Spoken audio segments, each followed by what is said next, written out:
the Hashira, some of the strongest slayers in Demon Slayer. And today I'm gonna be scaling them by whichever moon level they should be, and I'm also gonna be putting them from weakest to strongest. Now, starting off with Shinobu Kocho. Shinobu is pretty much weaker than the beginning of the series Giyu, and this Giyu barely has any feats and will be weaker than Tengen. And the mental amp only boosts her speed, and even then the dome is still able to react to her attacks and doesn't even try to dodge her attacks because he knows her attacks won't even hurt him. So at best she'll be Gyotaro level or Kagaku level because of her speed. Next up is Tengen. Now Tengen is pretty much going to be relative to Gyotaro since they're both able to clash evenly.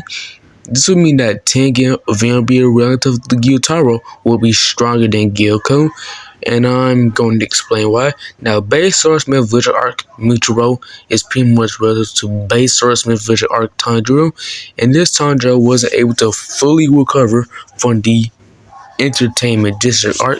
So this pretty much means that Swordsmith Visual Arc Mushiro is relative to a Tanjiro who's weaker than himself during Entertainment District arc. And when Muchiro got his mark, pretty much able to blitz Gyoko.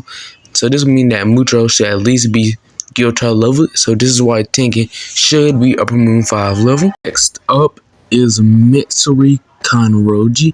Now Mitsuri has consistent Upper Moon 4 level feats like being able to fight Zorakuten and being able to sort of fight Nakame, but she doesn't get anywhere higher since when she fights Drug the Musan, who's pretty much Akaza level, she dies. So yeah, Mitsuri is Upper Moon 4 level. Now for Giyu Tomioka.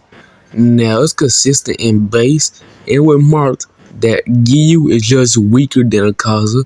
Whenever they fight, Akaza is just superior, and Akaza breaks Giyu's sword, and if it wasn't for Tanjiro, Giyu would have been killed by Akaza. But since Giyu was able to kind of keep up with Akaza, he should at least be low-end Akaza level. Now for Muchiro Togino. Now, base Muchiro should be Upper Moon 4 level since he's relative to base Infinity Cast Arc Tanjiro.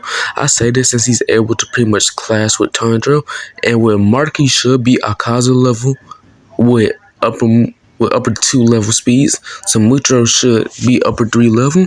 Now for Kyojuro and Goku. Now Goku is able to pretty much go hand for hand with Akaza, and was also able to nearly blitz Akaza, and right after that was able to clash with him, and he's also able to endure attacks from Akaza.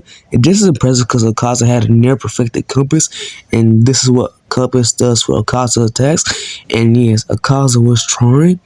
Why would Akaza fight Rengoku and praise Rengoku if he was weak?